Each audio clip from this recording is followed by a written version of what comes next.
Hoje vamos mergulhar em um tema dividido por séculos, por vidas e por seus próprios segredos. Você já parou para pensar que cada passo seu, cada desafio, pode carregar uma história de outros tempos? Neste vídeo que vamos abrir agora com o professor Severino Celestino, vamos despertar a consciência para algo que, muitas vezes, passa despercebido. As vidas sucessivas. Assista comigo até o fim. O que você vai ouvir pode abalar seu coração e sua percepção do presente. Assista até o fim e comente como isso ressoa com você. Que a paz de Jesus o Cristo esteja conosco nesta manhã. Gostaríamos de iniciar agradecendo a Deus pela sua infinita misericórdia, a Jesus, seu filho e mestre e amigo maior, pelo seu exemplo de doação e de amor. E dizer da alegria de poder contar com a presença de vocês nesta manhã de domingo, onde a chuva nos convida a estar debaixo dos lençóis e vocês todos estão aqui. Isso aumenta a minha responsabilidade. Depois do meu querido colega de profissão, Dr. Carlos Bachelli, e do Clóvis Nunes, a responsabilidade cresce muito de suceder esses dois ícones da doutrina. Adicionaria ainda, agradecendo as palavras do meu companheiro Fernando Pessoa, que nós, há 27 anos, estudamos a doutrina espírita e há 42 a Bíblia. E durante esse período, eu nunca tinha conseguido usar, como professor já, não há 25 anos, mas já vai fazer 30 e alguma coisa, lá da Universidade Federal da Paraíba, porque agora a aposentadoria expulsa a gente, os governos vão aumentando o tempo, e eu não cresci em altura, mas em idade, e eu estou vendo que estou conseguindo crescer alguma coisa. E agora, depois de muito tempo, a gente conseguiu juntar o útil ao agradável. Depois de 30 anos de universidade, nós fundamos na Universidade Federal da Paraíba, no Departamento de Sociologia, um curso intitulado a nível de pós-graduação, primeiro e único no Brasil, chama-se Especialização em Ciências das Religiões. Esse curso já está saindo a primeira turma, com 50 alunos. Ali, a coordenadora, a doutora Neide Miele, com uma visão ecumênica fantástica, ela reúne todas as religiões. Ali as pessoas estudam religião não para serem adeptos da religião do outro, mas para que, conhecendo a religião do outro, respeite a religião do outro. E vocês imaginem 50 alunos espíritas, católicos, protestantes, budistas, adeptos da doutrina do vegetal. Esse pessoal todo reunido, recebendo desde a origem do sagrado até as diversas religiões do mundo todo. Quando eu particularmente leciono 4 disciplinas: judaísmo, cristianismo primitivo, islamismo e espiritismo. Imagine a gente falar de reencarnação para pastores protestantes. Os morenos ficam acinzentados, os brancos ficam meio pálidos e os amarelados ficam esverdeados. É a reação facial. Eles se apavoram de uma tal forma, porque tem alguns inicialmente que se levantam, porque eles carregam aquelas bíblias assim de 1,5 metro quadrado por 1,5 metro, né? Eles abrem aquelas bíblias e dizem assim: não, eu provo ao senhor, professor, que na Bíblia não existe reencarnação.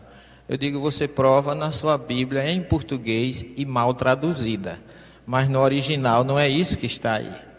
E por isso que há 41 anos a gente tem trabalhado para mostrar, juntando doutrina espírita com a Bíblia, para mostrar que o próprio Kardec não chamou de Velho Testamento, mas primeira revelação, segunda revelação e terceira revelação, mostrando que nenhuma anula a outra. A primeira, a segunda e a terceira se completam, cada um na sua época propícia, em que as pessoas estariam aptas a receber as verdades novas. E Kardec coloca muito bem isso na obra Evangelho segundo o Espiritismo, no capítulo 24, item 7, quando ele diz: é com muita prudência que os Espíritos trazem as suas revelações no tempo certo. E se os Espíritos não revelaram tudo, é porque nós ainda não estamos preparados para receber todas as verdades. Mas no tempo oportuno, a ciência virá provar tudo que está aí, que os Espíritos disseram. Então nós não podemos ver dicotomia. E nós trazemos de uma forma científica, o que nós vamos mostrar aqui para vocês hoje, são pesquisas que já vão há praticamente 40 anos e 27 de doutrina, mas não some os dois, senão não dá a minha idade.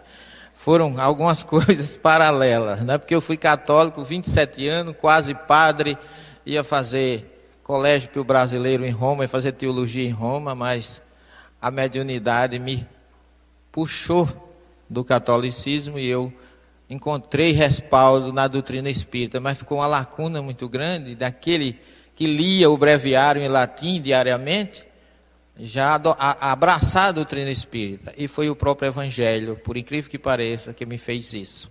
Marcos 9:38, quando Tiago e João dizem assim: mestre, vimos um homem que expulsava espírito em teu nome e nós o proibimos. Ao que Jesus disse: não devias ter proibido, porque quem é por mim não pode ser contra mim. E aí, a partir daí, eu descobri que se o espiritismo fosse algo realmente abominável, Jesus teria confirmado. E antes, ele disse que aquele que auxilia os espíritos sofredores estão do lado dele. E a partir daí, com base evangélica, eu abracei a doutrina. E esse trabalho que eu vou apresentar a vocês de uma forma resumida, porque o tempo não permite, nós mostramos cientificamente de onde fomos buscar o significado real que as Bíblias, por mais boas intenções que tenham em português, elas não trazem a essência.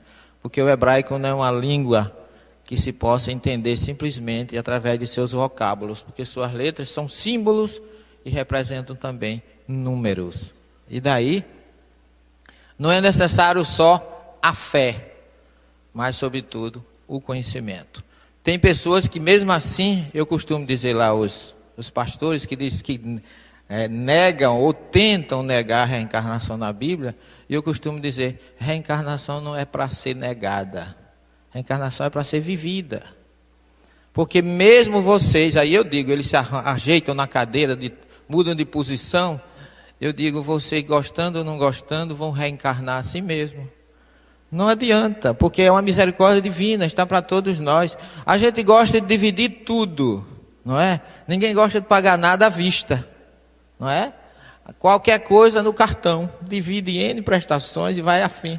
E por que é uma só existência?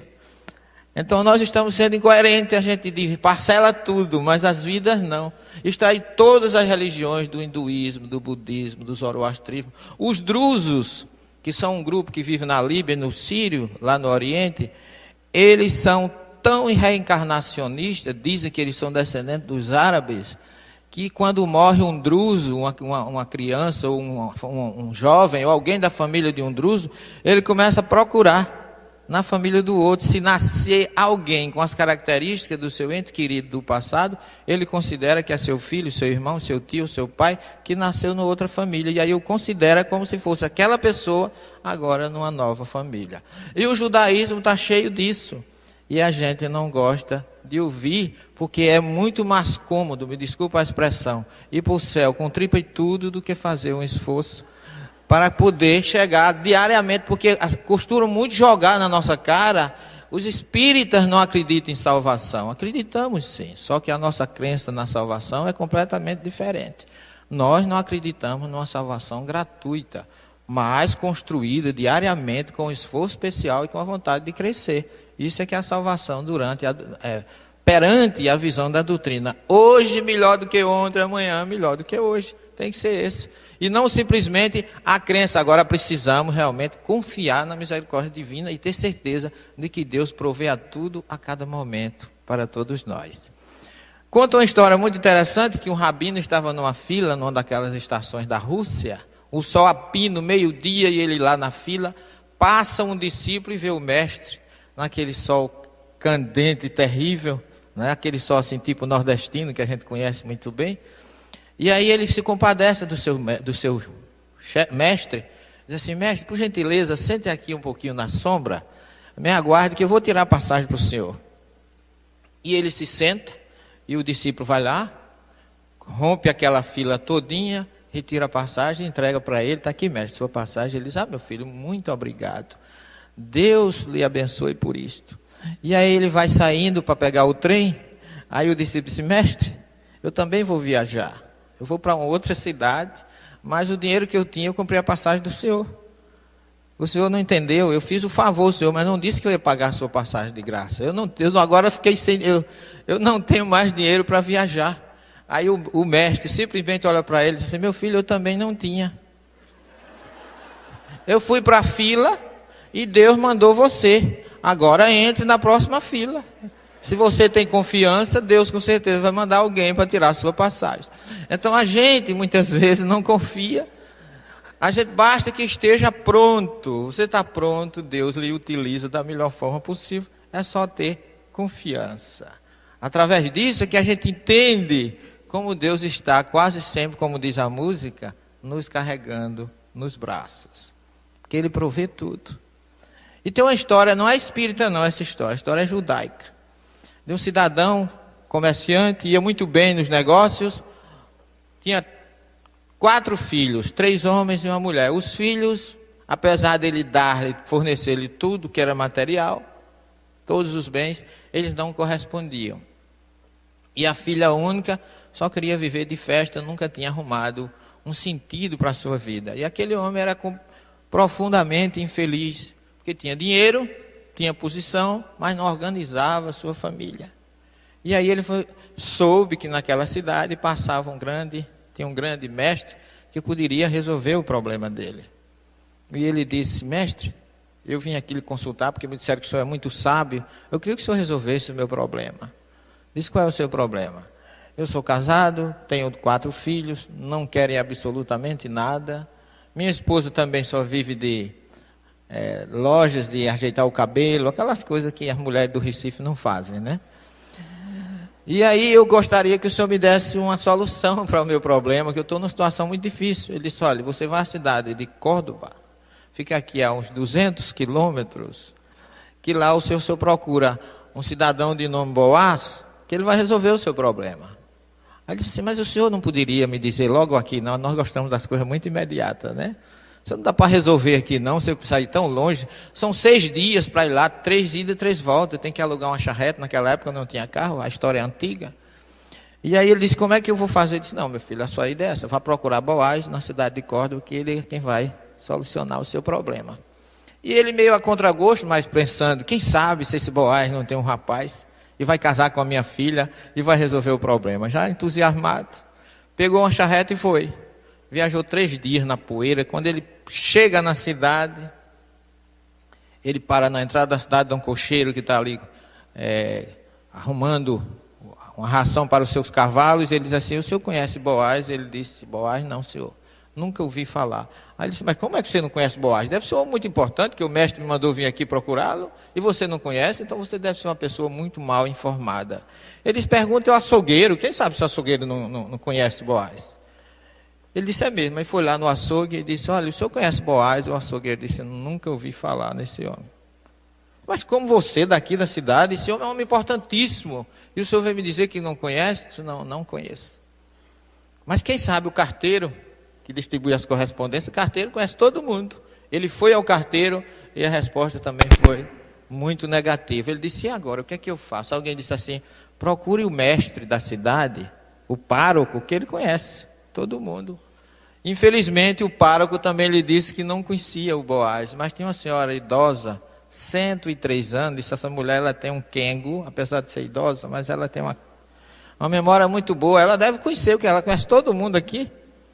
Aí ele foi aquela senhora, aí ele, quando chega junto com o pároco, ele diz assim, a senhora conhece Boaz? A velha se levanta, cospe de lado, e diz, aquele desgraçado. E aí o cidadão ficou meio chocado. Disse, a senhora conhece? Conheci muito. Aquele miserável, graças a Deus que ele já morreu. Aí o homem ficou sem saber como é que ele me mandou procurar um defunto. Disse, batia na esposa, bebia, era um irresponsável, fazia, aprontava, ninguém gostava daquele homem. Graças a Deus que ele morreu. Já faz mais de 30 anos. E aí o homem volta para conversar com o mestre, revoltado. Mas como é que o senhor me manda andar 6 dias, dias e noites, atrás de um defunto, que nem existe mais? Um homem que já faz 58 anos que morreu. Ele disse, e você, meu filho, qual é a sua idade? Aí ele disse, eu tenho 54 anos, está vendo? Você já melhorou um pouco, você foi Boaz. Você precisou ir lá saber quem foi Boaz, para poder agora você entender o porquê do que você está passando. Essa história não é espírita não, gente, é judaica. Então a cabalística, que é uma ciência oculta, que muito é conhecida no judaísmo, cujos rabinos, a corrente assídica, aqueles judeus de capa preta, peotes, que aqui são aqueles lacinhos atrás do ouvido, e capa preta, eles acreditam plenamente no que eles chamam de Guigu Neshamot, que é transmigração da alma.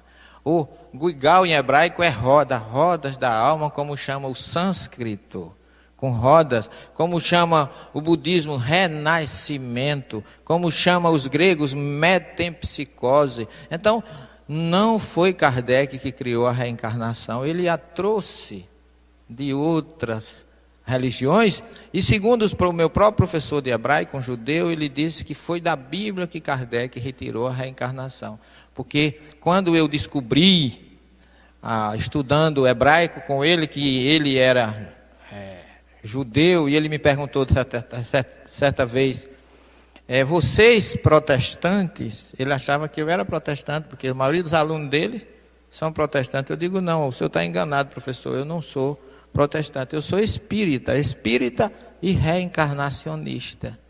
Ele disse, daí eu também sou. Eu digo, o senhor é reencarnacionista? Sou, meu filho. Eu digo, por que é que você, judeu, não ajuda a gente? Só a gente espírita que sai sofrendo e dizendo, a reencarnação existe, e os outros malhando, porque você não dá uma força para a gente. Ele disse que quem precisa acreditar na reencarnação é vocês, eu tenho absoluta certeza. E se acredita na reencarnação é porque está na Torá. E o que está na Torá a gente não discute, é dom divino, é aquele que Deus nos legou, a gente não entra em detalhes. Então vocês observam a diferença dos conceitos que a gente vai encontrando ao longo das pesquisas. E eu pesquisei muito, eu fiz igual a Paulo. Paulo dizia que era cristão entre os cristãos, romano entre os romanos e judeu entre os judeus. Eu fui durante 10 anos pesquisador de sinagoga, fui a Israel, convivi com judeu, comi com judeu, vi o quanto eles têm um ritual para tudo, quanto eles são ordenados, quanto eles são ortodoxos, para poder eu trazer alguma coisa para o respaldo da doutrina espírita. Porque quando eu descobri, porque na nossa religião ocidental, a gente tem Jesus como um cristão e não como um judeu.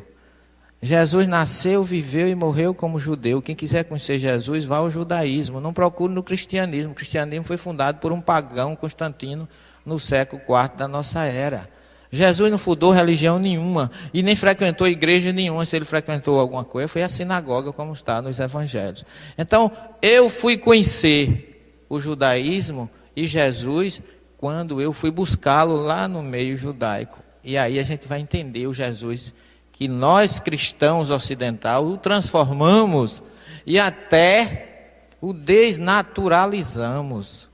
Porque a gente chama Jesus de cristão, ainda criou o verbo judiar como sinônimo de coisa ruim. E ainda achamos que não somos antissemitas. Somos sim. A gente precisa entender que esse universo não tem fronteiras. Somos todos filhos de Deus, criaturas divinas. Antes de eu começar a explorar alguma coisa do slide, eu gostaria de pedir, nós vamos passar uma mensagem rapidamente para justificar o porquê, justificar não, esclarecer o porquê a gente não se lembra de quem fomos. E por isso que muita gente, não é esse querido, é o outro. Esse aí a gente vai falar já dele. É o primeiro. Tem uma musicazinha aí, eu acho que deve sair, né? Acompanha a letra, não sei se vai dar para todo mundo ler.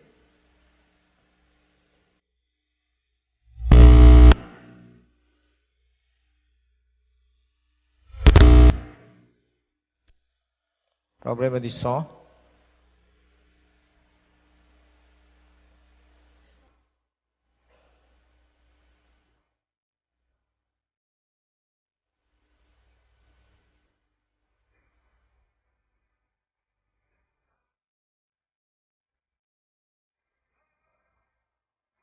Você poderia recomeçar, porque o nosso pessoal perdeu as primeiras frases.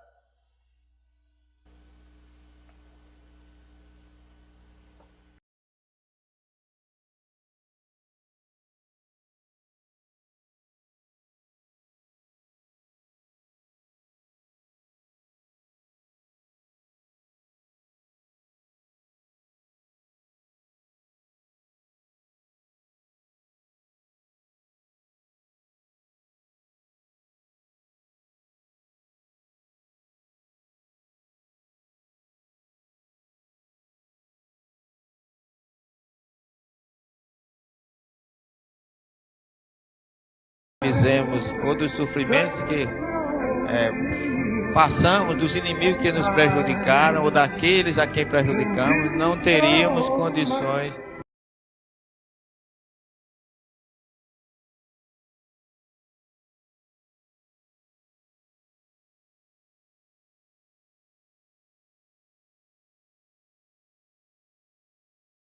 Os inimigos do passado hoje são os nossos filhos, nossos irmãos, nossos pais, nossos amigos, que presentemente se encontram junto de nós para a reconciliação. Por isso existe a reencarnação.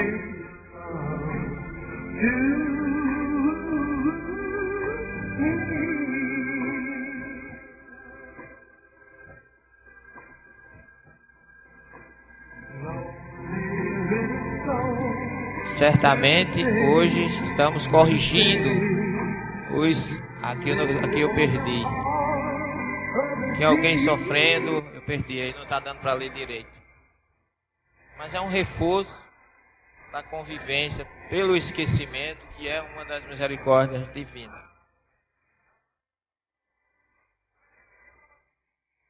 Auxiliado por aqueles que no pretérito nos prejudicaram, daí a importância da família, onde se costumam reatar os laços cortados em existências anteriores.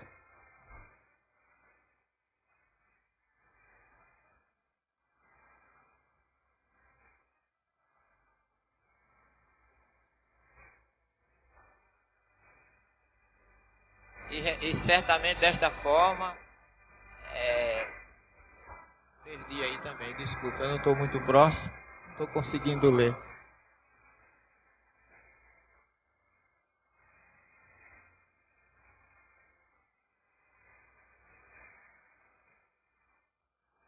Quando reencarnamos, trazemos um plano de vida, compromissos assimilados com a espiritualidade.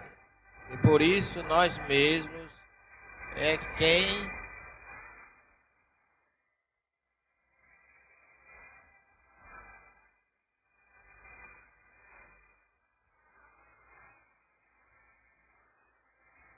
se te aflige, Deus te conceda paz. Se o cansaço te pesa, Deus te sustenta em paz. Se te falta esperança, Deus te acrescente a paz. Se alguém te ofende ou fere, Deus te renove em paz. Sobre as trevas da noite, o céu fulgura em paz. Ama, serve e confia. Deus te mantém em paz. Emmanuel.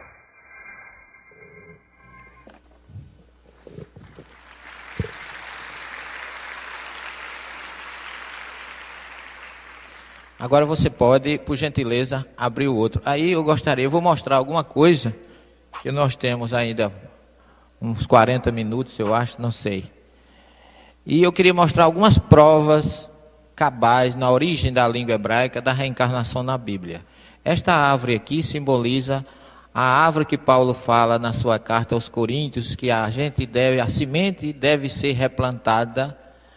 Porque quando Paulo fala, me perguntam como será a ressurreição dos mortos e com que corpo volta, o que já é a própria pergunta que as pessoas faziam a Paulo, é uma pergunta de quem acreditava na reencarnação. Porque com que corpo volta? Porque você tinha mais de um corpo, senão você não ia perguntar qual era o corpo que voltava. Porque a ressurreição física pregada, segundo a origem do profeta Isaías e pregada por Daniel e Ezequiel, dava a ideia de que a ressurreição era física, mas não é, ela é perispiritual. E perguntam a Paulo como será a ressurreição dos mortos e com que corpo voltam. E a observação de Paulo é fantástica, porque ele diz assim, insensato, para não dizer burro, que a pergunta não procede, tá certo? Ele diz insensato, há um corpo material e um corpo espiritual.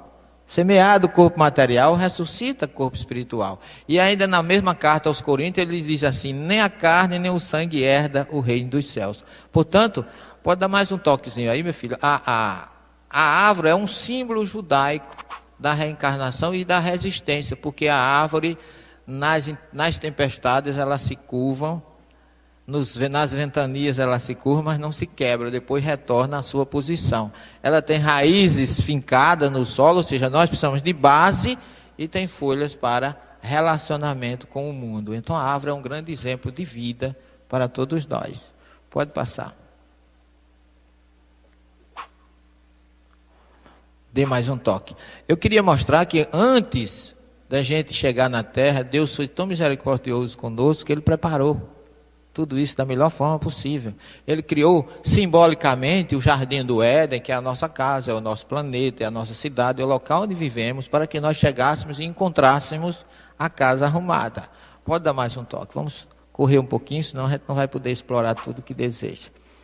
Então, e Deus disse que eu vos tenho dado toda erva e toda árvore na qual há fruto, será alimento. Ou seja, nós fomos criados vegetarianos. Nós comemos carne hoje, porque depois da geração de Noé foi permitido, porém com reserva. Mas originalmente nós fomos criados para sermos vegetarianos. Está aí no Gênesis 1:29. Aliás, eu acabei de traduzir o Gênesis, 1533 versículos, traduzido e comentado, e devo estar lançando esse ano.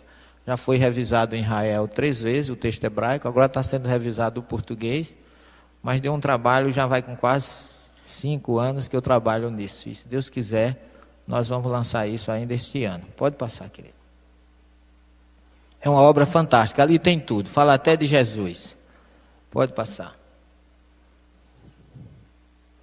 E fez brotar da terra toda a árvore frutífera e a árvore boa para alimento. E a árvore das vidas, que todo mundo traduz como árvore da vida. Mas no texto original fala árvore das vidas, dentro do jardim do Éden, a árvore do conhecimento do bem e do mal. A árvore do conhecimento do bem e do mal, ela foi criada porque Deus já sabia que nós não iríamos ceder à curiosidade, porque quando você proíbe algo, a gente gosta quase sempre de ir atrás do proibido. E foi essa, é a grande lição que tem da árvore do conhecimento do bem e do mal. E a árvore das vidas que ninguém fala, mas os cabalísticos falam nessa árvore que significa as vidas sucessivas. Pode passar, meu filho.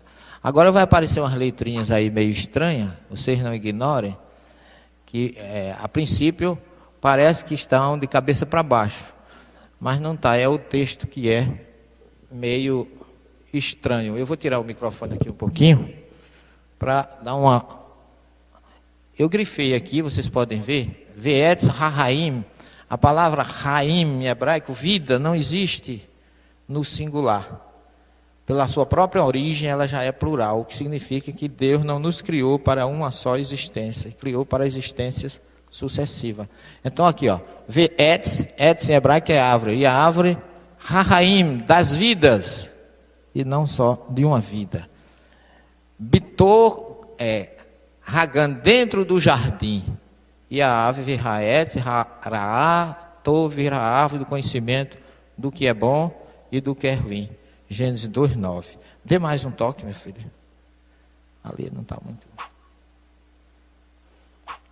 Então a tradução correta que vocês não encontram em nenhuma Bíblia em português para o Gênesis 2:7 é essa. E formou Deus o homem em pó da terra, ele insuflou em suas narinas um sopro de vidas, e o homem se tornou alma vivente. Eu tenho 22 Bíblias em português. E ela em hebraico, em grego e em latim. Tornam 25. Nenhuma fala de sopro de vidas. Só fala de sopro de vida. Por quê? Os tradutores, não existe nenhum que seja espírita.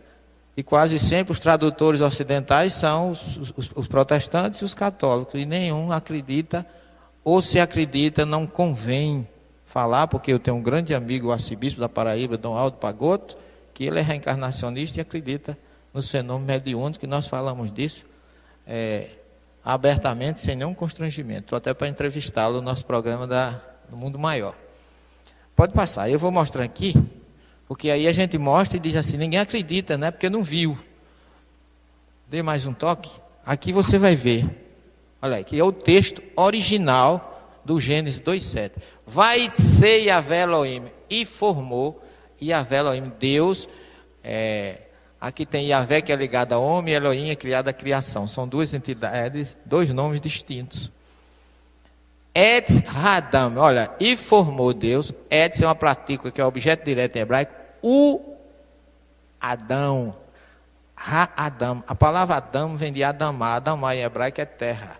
Adão quer dizer filho da terra. Então Adão não é um homem como muita gente quer dizer.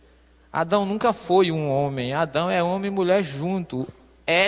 Aqui a Bíblia não fala de um homem, mas de o homem. E homem aí inclui homem e mulher juntos, porque eles foram criados um só. Depois é que Deus os separa. Aí ele chama Zahar, que em hebraico é masculino, e Nekevá, feminino. Até ele separar entre masculino e feminino, a criação é única. Está lá no Gênesis 1:26. E no 2:7 ele ratifica isso. Deus formou o homem. Afar, pó, min, hadamá. Olha aí, Adamá aqui, se você não precisa saber hebraico, observa a semelhança daqui para aqui. Adão e Adão. Do pó da terra. Vai a par e soprou, Beapar, em suas narinas, Neshamat Raim, olha a palavra vida de novo, e soprou em suas narinas um sopro de vidas, e não um sopro de vida, e o homem vai ri, Adam, lenefesh, raiá, e o homem se tornou alma vivente ou espírito encarnado, concordância com o livro dos Espíritos, na questão, acho que é 134, vai, Mário Jorge. É 134 que diz assim: o que é a alma? Resposta do Espírito Verdade: o Espírito encarnado. O que? O Lenefesh Raiá. Ou seja, quem diz que Moisés condenou o Espiritismo nem conhece a mensagem de Moisés, nem a doutrina espírita. Pelo contrário, não há dicotomia nem oposição, eles se completam. Então, o que tem aqui na questão, no Gênesis 2:7, vidas sucessivas, sopro de vidas, e alma vivente, que é o Espírito encarnado, que está de acordo com a questão 134 do Livro dos Espíritos. Se não fosse 134, vocês me desculpem, mas tenho quase certeza que é. A pergunta está esclarecida: o que é a alma? Pode passar, meu filho.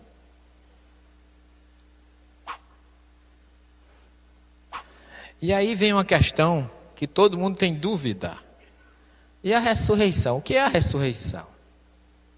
Não existe, não estou aqui, não há nenhuma pretensão nossa aqui de dizer que existe a palavra reencarnação na Bíblia. Não existe. A palavra reencarnação foi criada por Allan Kardec. Kardec, na origem do Livro dos Espíritos, na introdução, ele diz logo: para ciências novas, termos novos. Aí ele cria espírita e separa espiritismo de espiritualismo. Espiritismo, mediunidade, reencarnação, são termos criados por Allan Kardec. Agora, quando você vai ao texto original, você vê que o verbo, a palavra raim, vidas, vem do verbo viver, em hebraico, lehayot, que significa reviver, voltar a viver. E é isso que está exatamente aonde todo mundo traduz como ressurreição. E por isso Kardec sabiamente diz: a palavra reencarnação na Bíblia é usada como sinônimo de ressurreição. Certíssimo, certíssimo. Porque o que eles chamam de ressurreição é, na verdade, reviver. O que é reviver? Reencarnar. E o profeta Ezequiel e Daniel diz assim: reviver na terra. Eis que eu vos retirarei dos vossos túmulos, ó meu povo, e vos farei reviver na terra para que saibam que sou Deus. Ora, reviver na terra é reencarnar. Dê mais um toque. E aí eu pergunto: e a ressurreição? Quais são as conclusões que a gente pode tirar daí? Dê mais um toque, querido. Mais um. Alguns conceitos, pode passar. A gente vai mostrar o que diz Kardec sobre ressurreição e o que é ressurreição. Agora, a crença numa ressurreição física nega a criação da alma. Nós não somos alma e corpo. Se Deus criou uma alma e deu nessa alma, soprou o seu espírito, o Neshamá, que a gente viu ali, Então nós somos o quê? Alma e corpo. E se é o corpo que ressuscita, para que Deus criou a alma? Perdeu tempo? Já refletiram sobre isso? Acreditar na ressurreição nega a criação da alma e também a existência da mesma. Significa que se é o corpo que ressuscita, não precisava de alma. Para que alma? Tá certo? Então fica bem claro. Pode passar. Eu vou voltar ali porque estão gravando e eu não quero obsediar a gravação do rapaz. Então a crença no sono eterno, como muita gente fala, nega a existência da alma e a existência do inferno também, por tabela. Porque se a alma fica dormindo, aguardando a ressurreição, não existe inferno. Concordam? Mesmo porque a palavra inferno também em hebraico, Sheol, não significa região onde se fica eternamente. O inferno, ou Sheol, que é o termo hebraico, é sinônimo do nosso umbral. Mesma coisa, é uma região. E tem mais um detalhe, na Bíblia você vê que todos os grandes vultos passaram por lá. O próprio Davi confessa nos seus salmos: Senhor, eu te louvo, porque tu me colocas no Sheol e de lá tu me retiras. No episódio da pitonisa de Endor, a gente vê Samuel dizendo assim: por que me fizeste subir aqui? Significando que ele estava embaixo.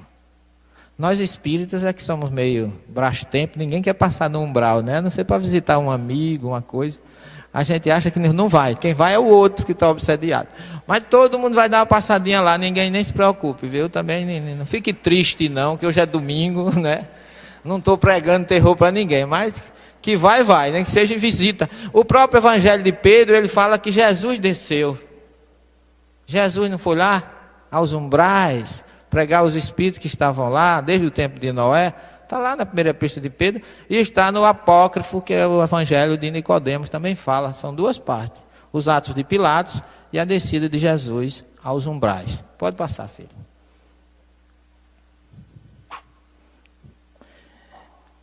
E Kardec diz lá no Evangelho segundo o Espiritismo, capítulo 4, item 4, que o retorno da alma ao corpo que parecia estar morto. Isso é que ele chama de ressurreição. Mas ressurreição na Bíblia não é isso. Tá certo? Pode passar. Existem algumas ressurreições na Bíblia, que nós vamos passar rapidamente, que é os casos de ressurreição que nós temos lá no livro dos Reis, que é a ressurreição do filho da viúva de Sarepta pelo profeta Elias. Olha lá, o 1 dos Reis, 16, 21 e 22. É um caso de ressurreição, porque o menino parecia estar morto. Ressurreição da filha de Jairo, em Mateus 9, 18 a 25. Ressurreição do filho da viúva de Naim, que está lá em Lucas 7, 11 a 17. Isso são casos de ressurreição. Ressurreição de Lázaro, lá em João 11, 1 a 43. Isso são porque eles pareciam estar mortos, não estavam mortos. E de onde vem isso? O profeta Daniel, baseado em Isaías 26, ele diz: muitos dos que dormem no solo poeirento despertarão, uns para a vida eterna, outros para a vergonha eterna. E ele fala que é muitos. Jesus já fala todos os que dormem. É diferente. Então, Daniel fala mais de uma ressurreição individual, e Jesus fala que a reencarnação é para todos. Só que todo mundo entende essa ressurreição de Daniel como física. Na verdade, a colocação que ele faz não é de ressurreição física, mas uma ressurreição física na terra, não uma ressurreição física no mundo espiritual, como muita gente quer, como eu já falei, achar que vai para o céu com tripa e tudo. Desculpa a expressão. Pode passar. Ezequiel 37 também corrobora isso. A mão de Deus veio sobre mim, conduziu-me para fora pelo Espírito de Deus e me pousou no meio de um vale de ossos. As pessoas leem isso e não vê que isso aí houve um desdobramento mediúnico. Ele chama a mão de Deus, né? Porque como profeta que era, que na verdade todos os profetas eram na verdade médiuns, porque a palavra navi em hebraico significa intermediário entre os dois planos. Como o grego chama profetas, que navi já vem de um termo árabe, nabá, só que o árabe chamava nabá, como no sentido daquele frêmito que alguns médios apresentam ao receber a entidade. Não tem gente que se saculeja, né? Parece que dá mais força, que o espírito vem mais forte. Isso não há necessidade absolutamente, mas aquele gesto frenético, o árabe chamava de nabá. Daí veio nabá no árabe, navi no hebraico, profetes no grego e intermédium latino, que Kardec chamou de médio, mas é a mesma coisa. Então o profeta ali está narrando um sentimento ou uma sensação mediúnica de quem se desdobrou. Ele foi levado pela mão de Deus para algum lugar e pousou no meio de um vale cheio de ossos. Pode passar o próximo. E assim fala Deus a estes ossos: eis que trago sobre vós um espírito e vivereis. Só que esse verbo viver aqui é lechaiot, é revivereis. A gente pode inclusive traduzir como revivereis. Pode passar, meu filho. Tem algumas coisas interessantes ainda aí, quem dá uma corridinha. E aí esse Ezequiel 37, ó, filho do homem, estes ossos representa a casa de Israel, porque isso aí foi profetizado durante o cativeiro da Babilônia. Eu costumo dizer o seguinte: você nunca pode analisar um versículo bíblico solto. Você tem que colocar, fazer as perguntas: quando foi escrito, por que foi escrito, para quem foi escrito. E aí, em cima disso aí, você vai tirar a sua conclusão. Pode passar, meu filho. Porei meu espírito dentro de vós, é a vez de reviver, ó. E eu vos reporei em vossa terra, e saberei que eu, Deus, falei e hei de fazer. Ezequiel 37:14. Ou seja, repor, pôr o espírito e reviver e colocar na terra, não pode ser ressurreição espiritual. É reencarnação. Colocar o espírito na terra é reencarnar e não ressuscitar, como muita gente coloca. Pode passar, querido. Como será a ressurreição dos mortos? Pode passar. Paulo, 1 Coríntios, capítulo 15, versículo 35 a 58. Então ele diz, pode passar, querido. Como será a ressurreição dos mortos? E com que corpo volta? Olha aí, ó. E Paulo ignora que eles perguntem isso. Chama de insensato. Pode passar. Semeado o corpo animal, ressuscita corpo espiritual. E essa é uma colocação que ele faz, e que Paulo foi um dos apóstolos que, sobre esse episódio da ressurreição, ele pode passar, querido. Ele é muito enfático quando ele coloca no capítulo 15 ainda. Olha aí, ó. O que afirmo é que nem a carne nem o sangue pode participar do reino de Deus. Então ninguém pode acreditar que é o corpo que vai ressuscitar. E sim, no caso, um dos pais da igreja, Orígenes, discípulo de Clemente, de Alexandria, que por sinal era discípulo de Pantaeno, ele conclui, estudando Paulo, que quem ressuscita é o perispírito. Pode passar. Ou o corpo espiritual. A gente que chama, Kardec foi que criou o termo perispírito, mas ele chama de corpo espiritual. Pode adiantar, querido. Dá uma corridinha, senão a gente daqui a pouco está... Olha o Gênesis 15, 16. Quanto a ti, em paz irás para os teus pais, serás sepultado numa velhice feliz, e é na quarta geração que eles voltarão para cá, porque até lá a iniquidade dos amorreus não terá atingido o seu cúmulo. Quer dizer, os rabinos dizem que onde tiver geração, podemos dizer encarnação ou reencarnação, como o próprio Eclesiastes diz: geração vai, geração vem, e a terra permanece a mesma, porque a terra é um planeta de expiação e de prova. Geração vai, geração vem, ela fica aqui. É por isso que a gente sempre, as pessoas nos perguntam, como é que vocês espíritas acreditam na lei do progresso, da evolução, e a terra sempre cheia de violência, de fome, de guerra, de etc. Por quê? Porque aqui não vem anjinhos, não. Aqui só vem espíritos devedores, com débitos. Vocês acham que numa penitenciária vai entrar quem? Não é? Então, sendo a terra um plano de expiação e prova, vem os espíritos falidos. E quando eles melhoram aqui, vão embora, não ficam aqui. Por isso que a terra permanece a mesma, como diz o Eclesiastes, que é uma frase puramente espírita. Está muito de acordo. Pode passar, querido. O episódio de Esaú e Jacó: há duas gerações em teus seios. Dois povos de ti se separarão. Um povo dominará o povo, o mais velho servirá ao mais novo. Esses dois povos de ti sairão, gente, a gente está vivendo ainda hoje aí. São os árabes e os judeus. Essa turbulência. Porque os árabes são derivados de Esaú e os judeus de Jacó. São dois irmãos, têm o mesmo tronco. O judeu chama pai Abraão, o árabe chama pai Abraão. Mais uma vez eu perguntei: por que é que vocês, tendo o mesmo pai, vocês não se entendem e não se unem? E o amigo judeu respondeu: porque eles são nossos irmãos bastardos. É muito amor de família. Pode passar, meu filho. Então, amei Jacó e aborreci Esaú. Isso é uma coisa que está lá em Malaquias 1:3. Eu coloquei aqui o termo aborreci, porque Deus não se aborrece com nada. Então, traduzir ali como aborreci é terrível, né? Deus não faz diferença. O profeta aí foi quem colocou esse termo aborreci, que Deus simplesmente, como diz a própria Bíblia, é misericordioso, é justo e bom. Pode passar. Não era Esaú irmão de Jacó? Como é que Deus tinha diferença de um para com o outro? Não é? Porque, inclusive, a primogenitura é uma coisa bíblica. O primogênito era que tinha direito. Mas Jacó não era o primogênito era Esaú. Então, se Deus preferiu que Jacó fosse o descendente, é porque Jacó espiritualmente era mais evoluído do que Esaú. Os rabinos dizem que não. O rabino diz o seguinte, que como Esaú Jacó foi gerado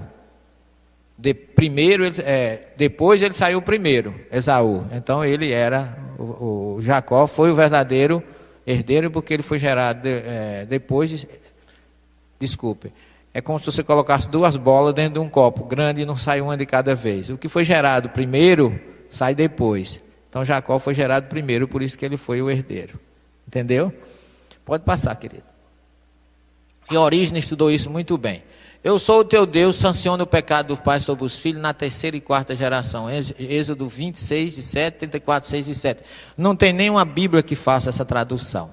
Porque a preposição hebraica ad, ain e dalet, significa até, mas ela não aparece aí. Aí aparece al, que significa na terceira e quarta geração. Isso tem um significado, você vê.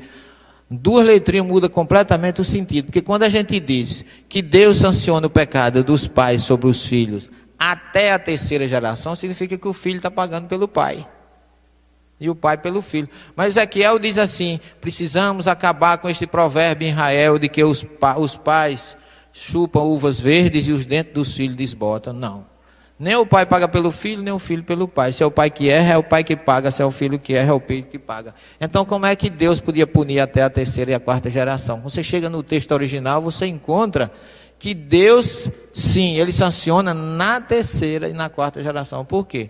Porque eu não posso ser meu filho, mas eu já posso vir como meu neto. Portanto, a partir da terceira geração. E aí sim se confirma o processo da vida sucessiva ou reencarnação, onde cada um colhe o que planta, em até 1000 gerações, como o próprio Êxodo diz. Pode passar, meu filho. Eu dispensei aí os textos hebraicos, já para não...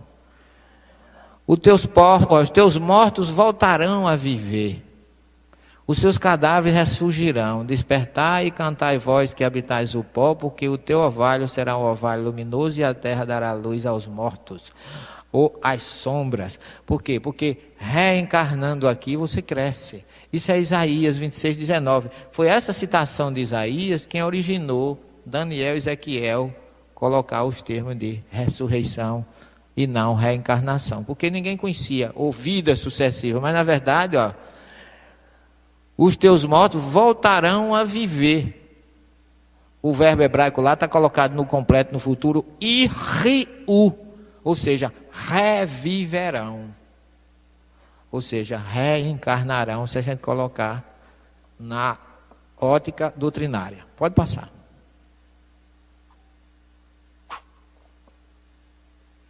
Antes mesmo de te formar no ventre materno, eu te conheci. Antes que saísse do seio, eu te consagrei, eu te constituí profeta das nações. Jeremias 1:5. Pessoal, isso aqui é o que Jesus disse para Nicodemos no seu diálogo. O Espírito é como o vento, sopra onde quer. Tu não sabe de onde ele vem, nem para onde ele vai. Mas com isso Jesus está dizendo que ele existia antes e vai existir depois. Por quê? Porque Jesus, é como Jesus lembrasse a Nicodemos a passagem de Jeremias 1:5. Porque mesmo antes que ele encarnasse, a identidade espiritual nossa não é desfeita. Antes mesmo de encarnar, Deus já nos conhece. Então ele diz: antes que foste gerado no ventre materno, eu te conheci. E eu já te consagrei profeta das nações. Ou seja, Jeremias já tinha uma missão que foi determinada por Deus lá na pátria espiritual. E ele veio. Agora eu fico às vezes, curiosamente, refletindo, como é que tantos irmãos de outras religiões leem isso e não entendem.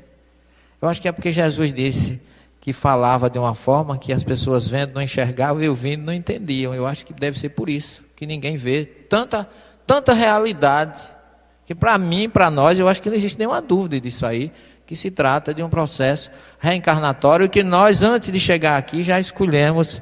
A gente vê isso nas obras de André Luiz, lá no Ministério da Reencarnação, o defeito físico que vai ajudar o seu espírito a evoluir. Está aí.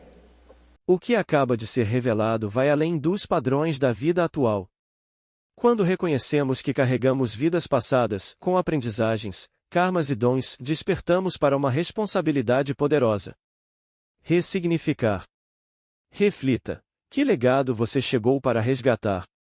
Que transformações são possíveis a partir de agora? Mesmo que algo tenha doído, saiba que é libertador. E se você sentiu um eco profundo no seu interior, compartilhe esta mensagem.